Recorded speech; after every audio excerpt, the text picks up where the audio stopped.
Hey there, Shooby Doodlers, how are you doing? Well, I've been getting in a pickle painting Bert the Foxy Collie here, and the main reason has been the pens and the inks, and I have reverted back to my faithful, trusty Rotring Tikky graphic pen, but let's not talk about it. Let's find out why. Bert the Foxy Collie is a bit of an Instagram star. Look, 6,224 followers. There'll be more by the time this video goes up. And Bert likes dressing up. Bert likes dressing up because he lives with a family of actors. And they like dressing up too. So it's all very understandable, isn't it? And I'm finding, looking for a perfect kind of thing. Bert has been around a bit, hasn't he? And we're getting close. Are we getting close? Are we getting? Yes, here we are, look. Bert fancies himself as Poldark. So that's what I'm going to draw him as. And the thing I love about Bert is these lovely eyebrows, these little white pale eyebrows, which I think add so much expression. So that's what I'm going to be working on. So now I've got Poldark up in uniform, and I really want to see him in full length if possible. There. Oh yes, there we are. Good. Oh, that's quite good, isn't it? There, I think we could have that. And of course we mustn't forget the lovely Eleanor Tomlinson as Demelza. No, it's not the white balance on my camera. I think it's my printer is running out of ink, so it's gone a bit pink, isn't it? So I'm thinking we want to have Bert sort of something like this, but something like that, and something like this. I think we need a sword involved. I am trying to use dip pens again. I said I was going to try for a month and get away from my Rotring Tikky graphic habit.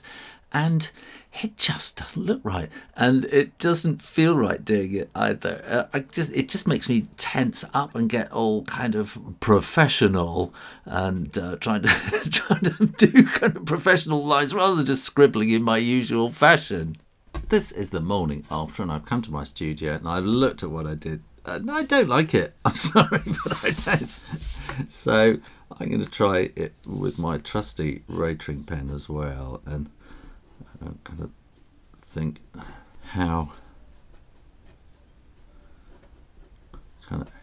quite how hairy Bert is, and he has a very prominent brown, pinky brown nose. I need to get these eyes right. I think this is going to be the secret.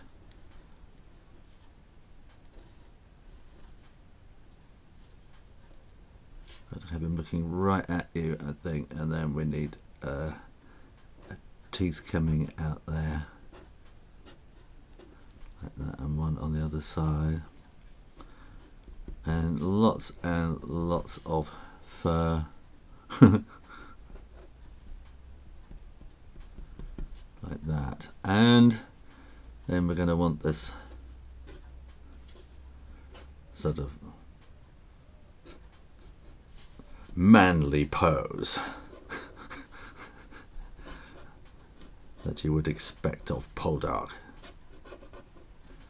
And right, let's bring. I think I need to do things in very similar order. I think so. We need to get this sword in here. It's going to be. Let's get that in down there like that. And then, right, let me think about this, let me think. So we're going to want to have his kind of jacket is kind of coming around like that, with these buttons. And then we're going to want to see his jacket kind of coming around there. Something like that. So this is not aiming to be kind of historically correct in any way. So if you are a great fan of Poldark or military costumes, then I apologise. Okay, so we've got a kind of cravat on there, and then this, I want to call it a cuirass, is that right? I don't think it is. I think that is a big, I think a cuirass is like a big chest armour thing, but maybe this is kind of a vestigial cuirass. I don't know. And then we're going to have his legs coming into his boots, and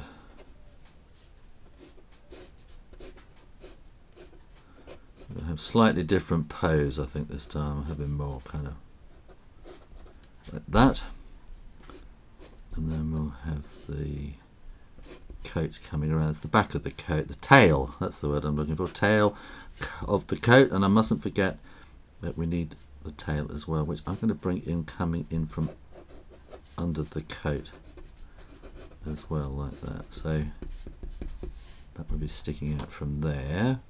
What have I forgot? So we've got this cummerbund around there, and I think that's kind of got it. And I think by not drawing the not tracing it through, I think you get a much more kind of lively feel to it. I can't explain it really. Let's see how it paints up. I was having a discussion with Judy and Pat, who are my patrons this week. We were hanging out. You could be joining me. And Judy was asking about masking tape, and saying that when she uses masking tape, it kind of rips the paper up when you tear it off. And I think that kind of is because of the kind of masking tape you might use to tape things down. And I used to go to the building supplies place and get masking tape, and used to have the same problem. Then I did a little bit of research, and I found this stuff here. They changed the name recently. It's called 3M101E. It used to be another name, but anyway, I think it's the same stuff, and it works very nicely for me. To stop myself getting it all out here, I'm using a Pentel Aquash brush, which is in no way is the most expensive brush in the world. It's a water brush. It means that the water is in the handle and it kind of flows through through the brush, and it kind of works in a different way. So and this is not the biggest set of paints in the world, so I'm using these as well, just to kind of stop myself getting too artistic. And and Pat, who as I say I was chatting with, she says the way I paint is loosey. It's a kind of a loose style, and I know what she means, and it's a hard thing to keep up, I think, because I think everybody, once they start painting, they do start getting a bit precious with it. I think preciousness is the big danger. So I'm getting all the, oh yeah, the cuffs are pretty. So I'm doing all the bits that are white on the costume. I'm just adding a little bit of this Naples yellow in as a base, just to, because I don't want it just to look too white, really. And then I'm just going to get a bit of, I can't remember what this red is. Like I said before, I don't know. Some artists are very, very into what their colours are and how they mix, and get very technical about it. I don't know. I just keep mixing until I get something near the colour that I want, and I kind of have a palette that kind of produces the the range that I want. And I'm sure if I kind of went on a watercolour course or something and spent a week with a colorist explaining everything in how they go, I would be going, oh my word, why didn't you tell me this years before? And I've had so many of those moments, I think, in my life when I discovered things that why have I been doing this that way all this time? But that is just the way it is. Oh, I need to get that much more reddy brown, don't I? So Bert has this kind of sort of browny tips around the edge of his ears, and then what's very important is he has these kind of pale eyebrows, and I think they are really important to his character. And then we want this kind of coming down under his eyes and then kind of sweeping back and like that. So it's kind of getting the markings in there, and then we want this to be kind of fringed as well around the edge. See, he is quite foxy, isn't he? And yeah. And then I think we also need to kind of have a darker area in there and a darker area in there, and build up this kind of foxiness. Now I'm mixing this kind of yucky kind of colour, and I'm just going to put in a little bit of kind of shape to these trousers or pants. Pants are things, I've said this so many times, pants are things that we wear under our trousers in Britain, so particularly 10-year-old boys, if you say the word pants, they just fall about laughing, because it's kind of a rude word. It's not really. Underpants is a word that if you just come out and say it, and there are children around, they would just fall about laughing. So, okay, let's do all these buttons. And I'll do this sword here as well, like that. And I'll sort of drop in a bit more yellow around the place there. Oh, we need the buttons there as well. And then I think I can, come down and do these boots. I'm just going to give them a little bit of shine to them. And a little bit of shine there. And I think there's a really weird thing happens when you sort of paint like this or draw like this, and in my mind's eye, and I have this is my style, and this is the way I work, and as soon as I pick up another pen, it all goes all very sort of tense. And this is how I want to work. I want to work in this kind of free, loose kind of style, and this is kind of what really comes naturally to me. But I think, and also, you know, as soon as you start talking about, you know, oh, be professional, and it's got to be in a book, or it's got to be, you know, for a client or a customer or something, you immediately start tightening up again, and it's a real difficulty. And I know publishers, I think, kind of have this problem with sort of new illustrators or something, and they'll see, wow, I love your work, and then they give them a job to do, and then they just go and do something completely different. They do what they think the publisher wants, but the publisher knows what they want because they've just seen it in the folder, and so it's really, really difficult to. It's I think it's a confidence thing, and you know, feeling confident that your style is worthy, and that people are going to want what you do, and that what, you know, the way you do it is right. And you know, if you start making compromises and making it sort of look like you think it ought to be, then you're not doing your style. It's not you, is it? It's a constant battle. I think a lot of art is a constant battle of self-worth, self-understanding, sort of self-belief, and self this and that. You know what I mean.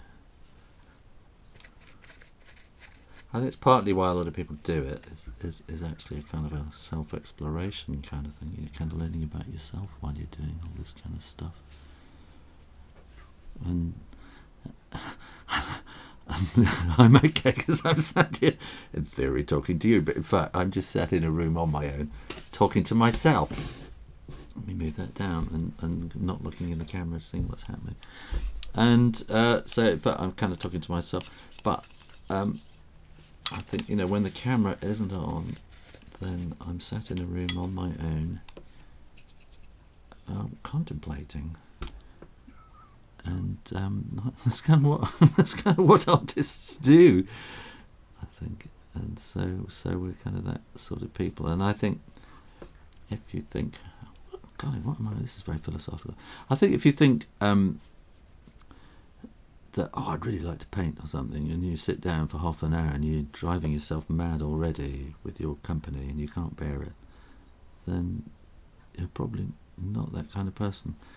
And I think it takes a sort of kind of person to be able to sit down on their own and kind of work these things out. And I think while you're in your own company for all that long time, it's very hard not to sort of self-reflect and think about things, and I suppose all those things get into the art, and that's kind of how it works, I suppose. And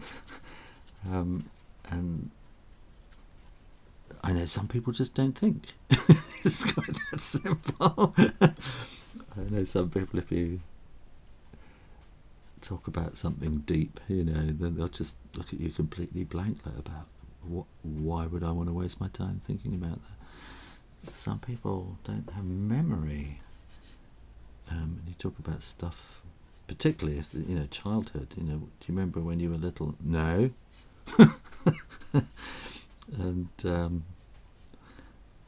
some people can't remember last week, and don't care, and, you know, aren't particularly reflective. But then I suppose maybe they do the reflection at the moment. They think, right, okay, what lesson have I learned there? Okay, move on. Which I think would probably be a wonderful attitude to have. There are times I wish I could have just done that rather than sit around thinking. I think that's maybe one of the reasons why I quite like doing these videos, is that I can talk to you, get it out of my system, whatever it is. But I'm not really getting, no, I'm not really telling you anything, am I? Right, this is that kind of cuirass. I'm going to look it up. Well, I've just been looking up. I've just been looking up cuirass, and I'm right about it being the sort of the breastplate. It's a breast and back plate that kind of join together. I think this is a kind of vestigial thing from when they stopped wearing armour like that, and it's just to kind of say, you know, that it's still kind of showing, I suppose, that you're in the cavalry rather than the infantry or something like that. No doubt someone will put me right in the comments box below.